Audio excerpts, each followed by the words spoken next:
Mauro César Pereira, muito boa tarde para você. Corinthians classificado para a próxima fase da Copa do Brasil, com destaque do Guinigão. Talvez o copo meio cheio dessas últimas lesões do Yuri Alberto, do Memphis Depay, é que o Corinthians conseguiu dar minutos para o Guinegão. Ele vem se destacando. 4 gols marcados com a camisa do time profissional do Corinthians. Mauro, boa tarde para você. Boa tarde. Eu acho que foi ontem bem protocolar, né? O Corinthians pegou um Atlético que já tinha perdido em casa, preocupado com a Série B, nem lançou a força máxima no começo da partida. Houve só um momento ali que a classificação do Corinthians poderia correr risco no gol. Aliás, um tremendo gol do Viveiros, né? Uma arrancada espetacular. O cara é forte, né? Impressionante. E acho até que o Hugo falha nesse gol que não valeu, bola no canto dele, ele acabou aceitando, mas houve de fato uma falta no Maicon, né? Na origem do lance, ele empurra as costas. O árbitro foi bem, porque de fato ele até faz o gesto. Quando ele olha no VAR, ele vê, não foi no ombro, foi nas costas o empurrão do atacante do Atlético no jogador do Corinthians. E fora isso, o Atlético não levou muito susto, teve o Julimar no chute cruzado antes. Então o Corinthians teve total controle. Quando faz na moda também, pênalti que perdeu. Isso já no final, né? Já estava 2-0. Aí o Corinthians faz 1-0, acabou. Aí não tem mais nada o que acontecer. Essa jogada, a jogada é incrível, né? Olha onde ele pegou a bola, lá no campo de defesa, antes do grande círculo, lá arrancou. Aqui eu achei que a zagueirada deu uma bobeira e eu acho que essa bola o Hugo não pode tomar esse gol. A bola foi no canto dele, né? Por sorte dele, do Corinthians, o gol não valeu, porque de fato ele fez uma falta na origem. Mas eu fiquei impressionado com a força do Viveiros para arrancar com essa bola lá de trás e conseguir fazer o que ele fez. A finalização foi muito boa, né? Mesmo que eu concorde com você, acho que o Hugo não pode tomar gol assim, mas a finalização foi na medida ali. Foi na medida, só acho que o goleiro tem que pegar, a bola no canto dele tem que pegar. Mas enfim, não valeu o gol foi anulado, falta nas costas, de fato, ela empurrou nas costas. Não é ombro com ombro, é o bração nas costas. E aí ele anulou o gol, foi o único momento que o Corinthians correu algum risco no jogo. O jogo bem tranquilo, depois do 1-0 então, com o gol do Garro, um ótimo passe de fato do Guilherme.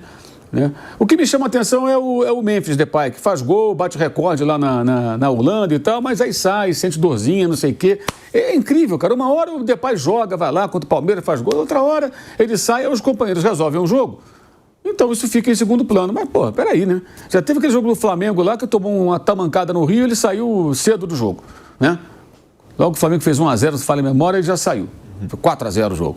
Ele não estava em campo. E ontem, de novo, ele sai aí sentindo sei lá o quê. Realmente isso me chama a atenção negativamente, né? O jogador mais importante, mais caro, né? O Garro ao contrário, com problema no joelho e tal, mas ele está sempre jogando quando dá, faz um esforço para estar em campo, fez o primeiro gol. E aí depois vem o segundo gol e o Corinthians teve muita tranquilidade para garantir a classificação. Agora a Copa do Brasil só volta em dezembro, né? Com essa decisão da CBF.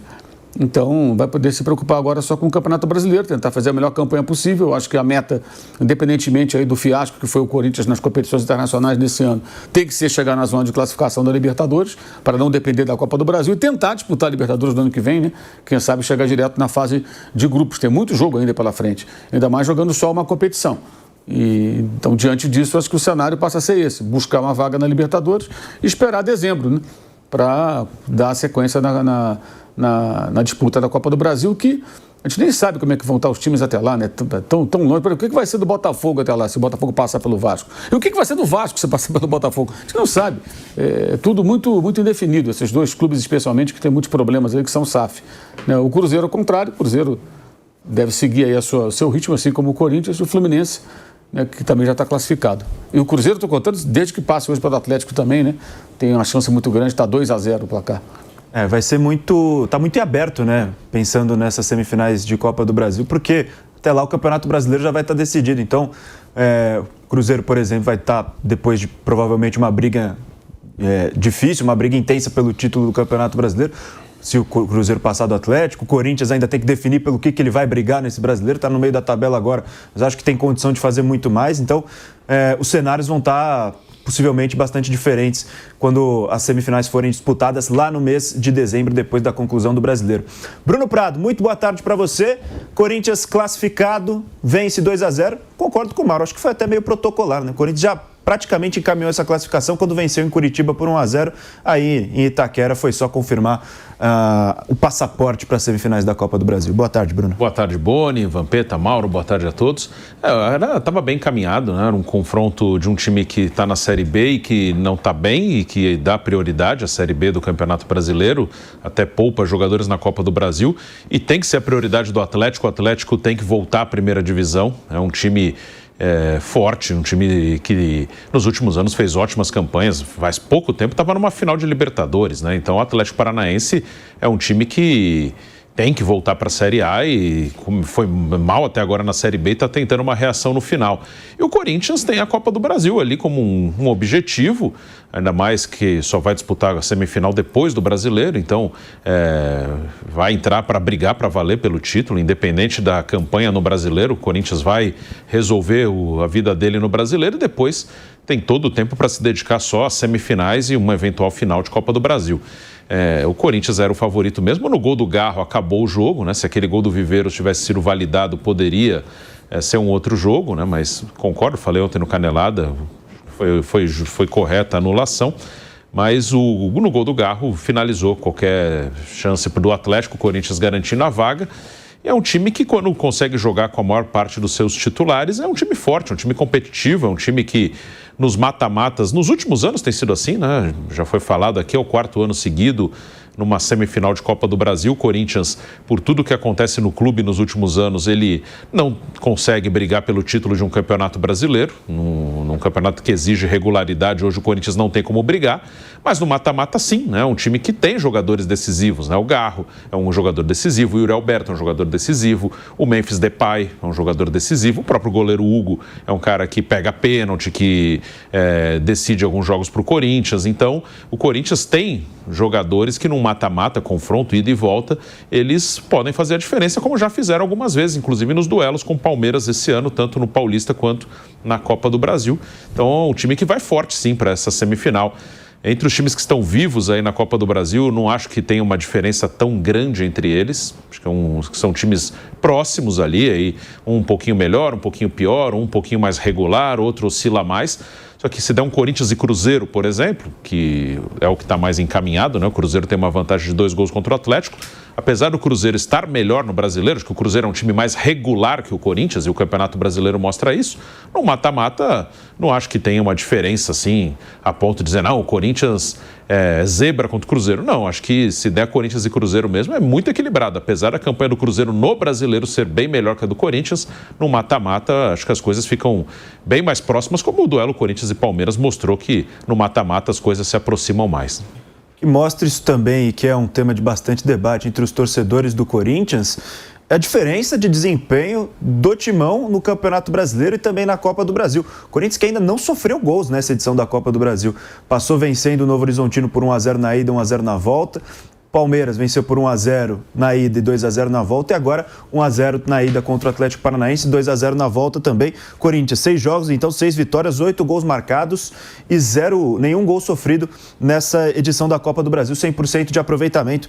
E o Corinthians no Brasileirão tem 22 jogos, 6 vitórias, 8 empates, 8 derrotas, 23 gols marcados, 18 gols sofridos. Corinthians nesse momento na 12ª colocação do Campeonato Brasileiro, 39% de aproveitamento. E o Dorival Júnior respondeu sobre essa questão. Por que o desempenho do Corinthians é tão diferente no Campeonato Brasileiro e na Copa do Brasil? O técnico do Timão respondeu essa pergunta depois da partida. Vamos ouvir. Tem que melhorar, temos que crescer, temos consciência disso. Teremos aí 6 jogos na sequência, 4 deles fora dos nossos domínios. Nós temos que ter o entendimento que a nossa posição nos incomoda.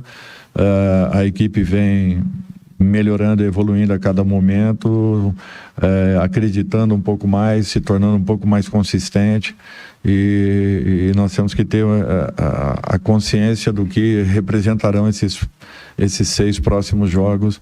É uma definição daquilo que nós buscaremos dentro de um campeonato que para nós teve um processo bem complicado em razão dos poucos resultados que tivemos, principalmente a rodadas anteriores, onde a equipe até atuava com uma certa consistência, com volume, com posse de bola, e mesmo assim tivemos muitas dificuldades no alcance de resultados. Agora nós temos que correr atrás de um prejuízo grande causado por nós mesmos, ou provocado por nós mesmos, mas com a obrigação e a responsabilidade de recuperarmos. Então eu queria que você explicasse por que na sua opinião, por que o Corinthians da Copa do Brasil é jogando em casa e no Campeonato Brasileiro, nos últimos jogos, vem mostrando essa dificuldade para vencer os jogos? É difícil isso. Se eu tivesse essa receita, pode ter certeza que já teria corrigido e buscado aí os resultados até porque a equipe vinha atuando bem, vinha desenvolvendo um bom futebol, envolvendo a maioria dos nossos adversários e de repente não encontrando resultados. Eu vinha comentando isso a cada partida aqui dentro. O que nos gerava assim, uma sensação de impotência muito grande pelo trabalho que vinha sendo desenvolvido e pela falta desses mesmos, desses resultados positivos. Continuar acreditando, trabalhando, dedicação, cobrança, procurando melhorar a cada momento e tentando extrair o máximo de cada um deles. Então tá aí a fala do professor Dorival Júnior e agora na tela os números. Então, comparando o desempenho do Corinthians na Copa do Brasil, 6 jogos, 6 vitórias, 8 gols marcados, 0 gols sofridos, 100% de aproveitamento, contra o Corinthians no Brasileiro, que são 22 jogos, 6 vitórias, 8 empates, 8 derrotas, 23 gols marcados, 18 gols sofridos, 39% de aproveitamento. Um Corinthians para cada campeonato. E, Mauro, parece que...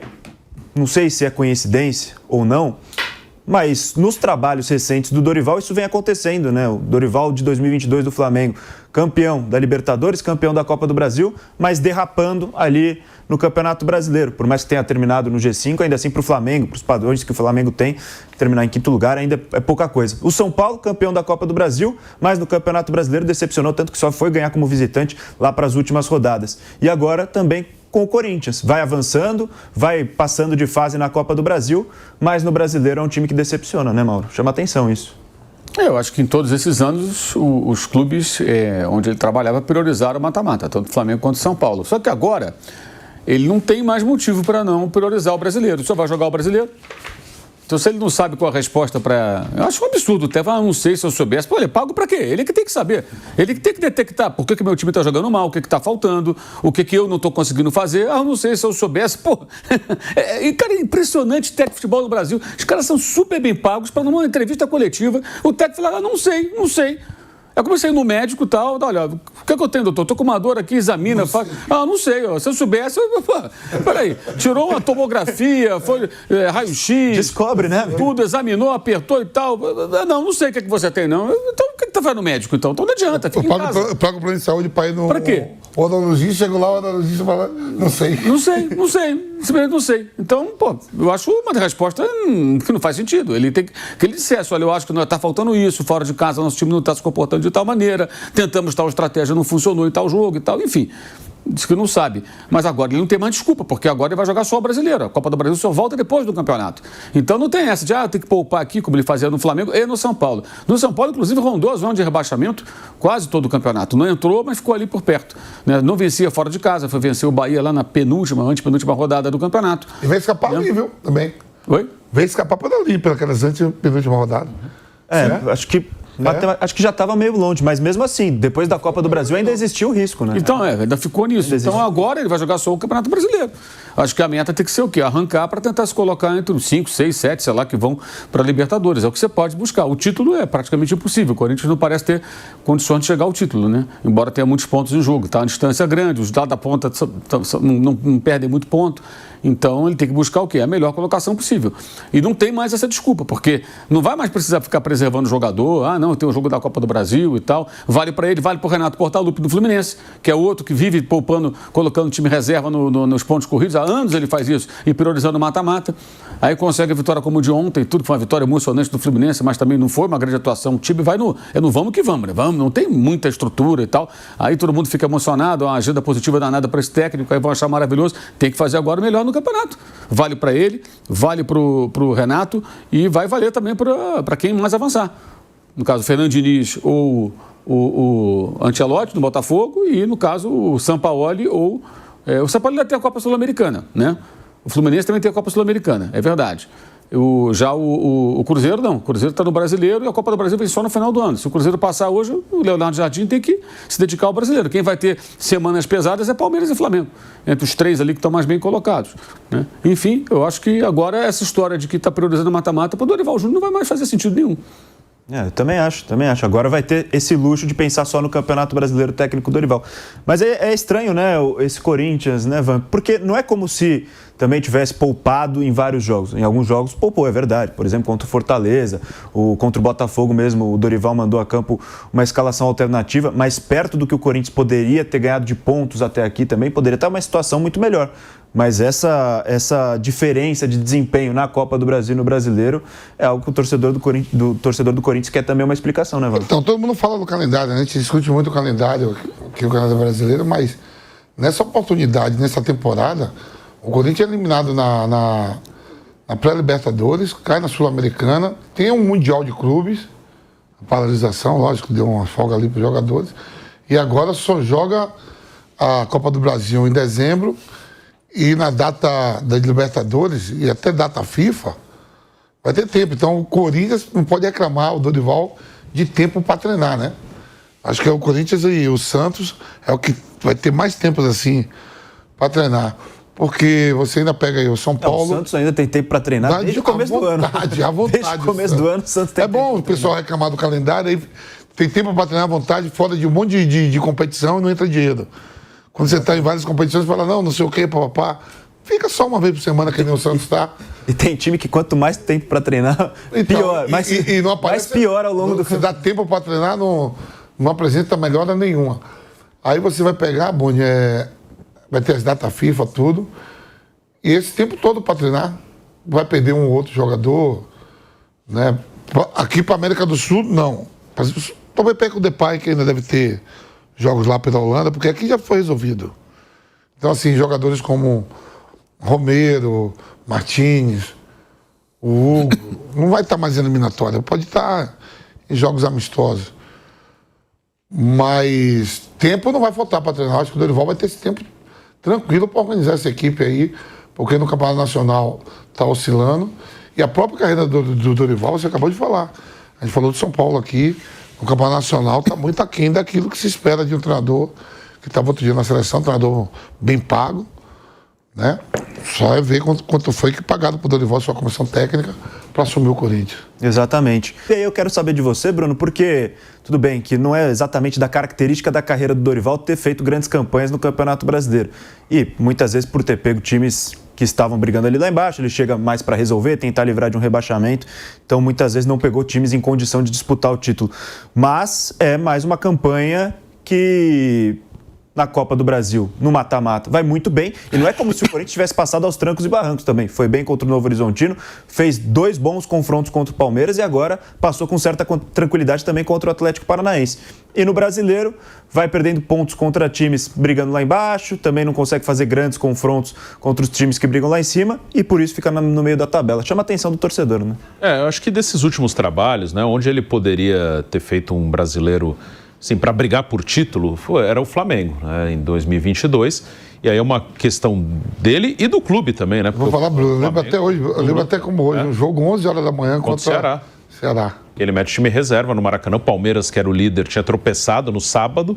Aí no domingo, quando ele chegou ao Flamengo, ele pôs um time para as Copas, que era o time titular, e ganhou as 2 Copas, né? A Copa do Brasil e a Libertadores, e jogava com o time reserva no fim de semana no Brasileiro. E no confronto direto com o Palmeiras, aqui em São Paulo, ele também colocou um time reserva, que era uma oportunidade aí de tentar ganhar do Palmeiras e diminuir vantagem. Então, naquele ano, ele tinha um elenco para brigar pelo título brasileiro, que aí foi uma opção dele e do próprio Flamengo, que, diferente do que faz esse ano, ele priorizou Copas na maior parte do tempo aí nos últimos anos, tanto que não ganha um brasileiro desde 2020, apesar de ter elenco, ter dinheiro, ter estrutura, ter tudo, né? O Flamengo, acho que em questão de resultado, isso é uma coisa mais contestável do que uma eliminação eventualmente para o Peñarol, para o Olímpia, que acontece, não era favorito, não devia acontecer, mas no mata-mata pode acontecer. No brasileiro, um time com o poder de que tem o Flamengo nos últimos anos, não ganhar desde 2020 chama atenção. Esse ano, o Flamengo está levando o brasileiro mais a sério e tem aí uma boa possibilidade de ganhar. Então, acho que no Flamengo ele tinha mais condição. O Dorival ele tem na carreira dele 2 vices brasileiros. Um com o Santos em 2016, ali foi um campeonato que ele dirigiu o Santos o campeonato inteiro, foi uma campanha bem consistente. E outro com o Flamengo em 2018, mas ele chegou já na reta final, até o time melhorou, saiu o Barbieri, entra o Dorival, até o time melhora, mas ele pegou ali acho que 11, 12 jogos, ele pegou já no finalzinho, e aí deu uma arrancada no final, ficou atrás do Palmeiras, foi vice-campeão. Mas assim, de fato os times dele priorizaram as Copas, o São Paulo claramente fez isso em 2023, como fez em outros anos, e esse ano o Corinthians, acho que o time do Corinthians passa muito por ter os seus principais jogadores. O Corinthians, ele tem muita força quando tem Garro, Yuri, Memphis, pelo menos 2 dos 3, e quando não tem, ele sofre. E em muitos momentos o Corinthians perdeu esses jogadores. Acho que o Dorival demorou um pouquinho para encaixar o time. O Ramon Dias num losango ali, né? Um losango no meio, com dos três volantes meias, o Garro na frente dos 3 e uma dupla de ataque, Memphis e Yuri. Então Garro, Memphis e Yuri por dentro. E o time do Ramon era muito contestado por tomar muitos gols. Fazia gols, mas tomava muitos gols. Acho que quando o Dorival chega, além de ter desfalques desses jogadores, ele tem uma preocupação em melhorar a defesa. Mas ali eu acho que quando ele tenta jogar 2 linhas de 4 e 2 na frente, não encaixa, ele perde criatividade e não melhora tanto a defesa. Então, para encaixar os 3, acho que a melhor formação é o losango mesmo, com o Garro por dentro e os 2 por dentro, Memphis e Yuri. Às vezes na recomposição pode faltar um jogador, mas assim, qualquer esquema você vai potencializar uma parte e pode perder na outra. Acho que, e pelo elenco que tem o Corinthians, acho que vale o risco, às vezes, de defender com 1 a menos para deixar o Garro, o Yuri e o Memphis à vontade. Acho que vale esse risco de, às vezes, ficar um pouquinho mais exposto, mas ter os 3 à vontade, que os 3 criam muita coisa. E o Dorival acho que chegou a essa conclusão. Ele tem jogado com um desenho mais parecido com o que o time jogava antes. E acho que vale a pena deixar os 3 mais à vontade, mesmo que deixe o time um pouquinho mais exposto. Vamos ver também a situação do Memphis Depay, né, que com certeza será reavaliado hoje no CT Dr. Joaquim Grava, para a gente ver se é uma situação mais grave ou não, ele que foi substituído ainda antes de terminar o primeiro tempo.